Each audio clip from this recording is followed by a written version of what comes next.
Assalamualaikum warahmatullahi wabarakatuh. Perkenalkan, saya Obi Jufan Saputra. Pada kesempatan kali ini, saya akan menyampaikan materi mengenai evaluasi penetasan. Nah, evaluasi penetasan merupakan tahap akhir dari serangkaian penetasan.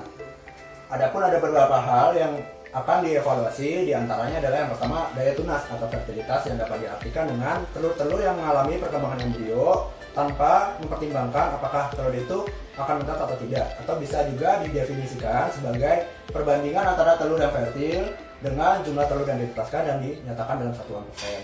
Nah, daya tunas atau fertilitas ini dapat dihitung menggunakan rumus jumlah telur yang fertil dibagi jumlah telur yang ditetaskan dikali 100%. Selanjutnya ada daya tetas, yaitu perbandingan antara telur yang menetas dengan jumlah telur yang ditetaskan dan dinyatakan dalam satuan persen. Nah, untuk daya tetas bisa dihitung menggunakan rumus jumlah telur yang menetas dibagi jumlah telur yang ditetaskan dikali 100%.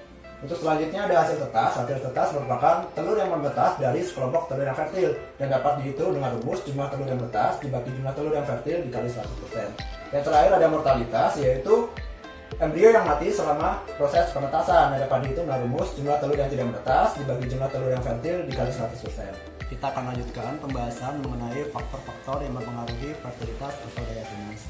Nah, faktor yang pertama adalah umur tetua, di mana semakin tua umur induk, maka kondisi fisik saluran reproduksinya akan semakin matang dan semakin baik, sehingga fertilitas yang dihasilkan akan semakin baik apabila dibandingkan dengan umur induk yang lebih muda.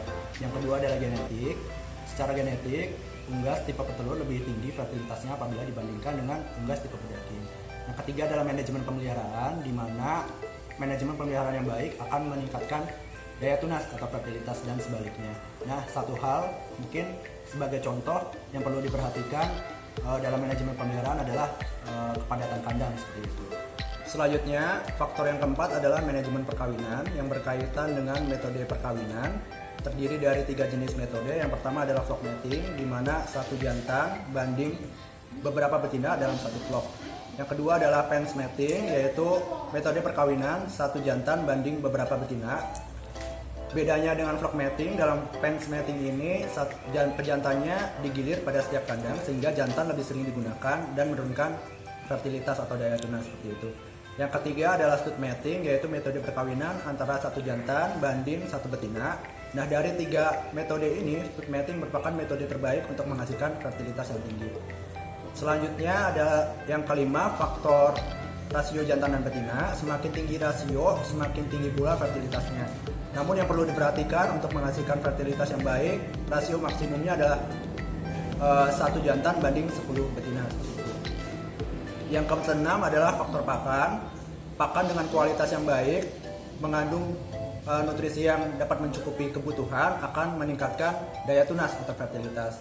Kemudian faktor yang ketujuh adalah iklim. Iklim yang ekstrim atau cenderung fluktuatif akan menurunkan daya tunas atau fertilitas. Yang terakhir adalah penyimpanan. Penyimpanan yang lebih dari 7 hari akan menurunkan daya tunas atau fertilitas. Pembahasan selanjutnya adalah faktor-faktor yang mempengaruhi daya tetas. Yang pertama adalah faktor sifat fisik penetasan, yaitu perlu diperhatikan adalah suhu, kelembapan, ventilasi, dan posisi telur, di mana apabila keempat itu tidak sesuai maka akan menurunkan daya tetas. Yang kedua adalah kualitas telur. Pemilihan telur dengan kualitas yang baik sebelum penetasan akan mempengaruhi fertilitas telur yang dihasilkan. Yang ketiga adalah pakan, sama pembahasannya dengan fertilitas. Pakan dengan kualitas yang baik akan meningkatkan daya tetas. Selanjutnya adalah penyimpanan, masih sama juga dengan pembahasan pada fertilitas. Penyimpanan lebih dari 7 hari akan menurunkan daya tetas. Nah, pembahasan selanjutnya adalah metode sexing yang terdiri dari 2 cara. Yang pertama adalah auto sexing dan fan sexing atau fan method. Nah, kita bahas dulu mengenai auto sexing.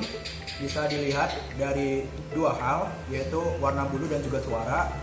Biasanya untuk DOQ jantan itu warna bulunya lebih gelap dengan suara yang lebih nyaring, sedangkan betina itu warna bulunya lebih terang dengan suara yang lebih lembut.